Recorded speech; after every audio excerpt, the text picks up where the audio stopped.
بسم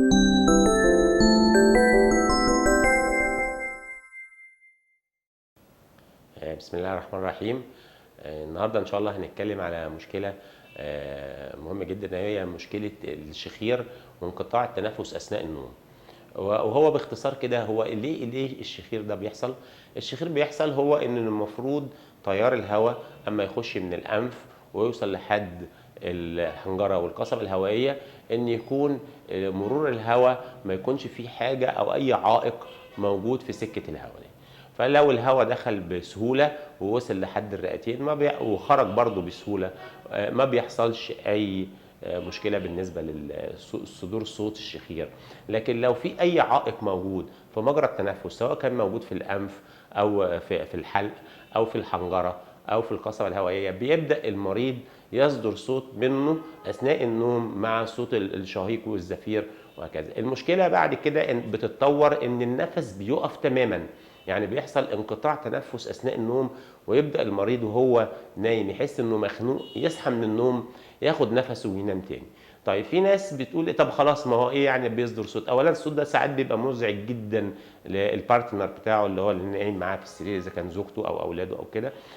والحاجه الثانيه ان بقى في اضرار صحيه جدا على اللي ما يعرفهاش المريض، ان هي بتبدا يحصل مشاكل على القلب، مشاكل على ارتفاع ضغط الدم، ساعات حتى بعض الوظائف في الجسم بتتاثر. المود اوف لايف بتاع المريض نفسه بيختلف، انه طول الليل صاحي مش عارف ينام، بيقوم الصبح مصدع اكنه ما نامش، مرهق طول اليوم، اداؤه في العمل بتاعه ما بيبقاش مظبوط. طبعا احنا كجراحين الانف واذن وحنجره، اول حاجه بنشخص الحاله وبنعرف ايه سبب الشخير دوت، وبنعمل شويه فحوصات كده ساعات في العياده، او ساعات بنبعت المريض في بعض المراكز نعمل له حاجه اسمها معمل نوم. في معمل النوم دوت بنقدر نعرف من العيان دوت الاكسجين بتاع الدم بتاعه بيوصل لفين، العيان ده بيجي له كم مره انقطاع تنفس اثناء النوم بالليل، عدد ساعات النوم. الحاجات دي كلها بتبقى مهمه بالنسبه لنا بعد كده في متابعه المريض بعد الجراحه.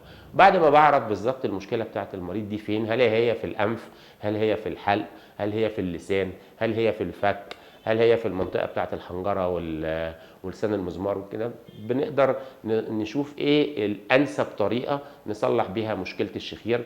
طبعا من الحاجات المهمه جدا اللي احنا بنبدا بيها العلاج هي وزن المريض.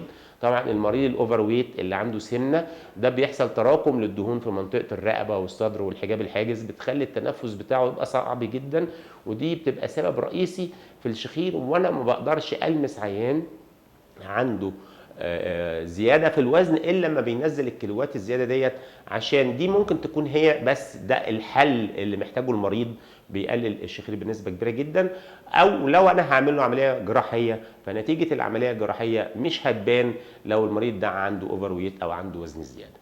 وشكرا.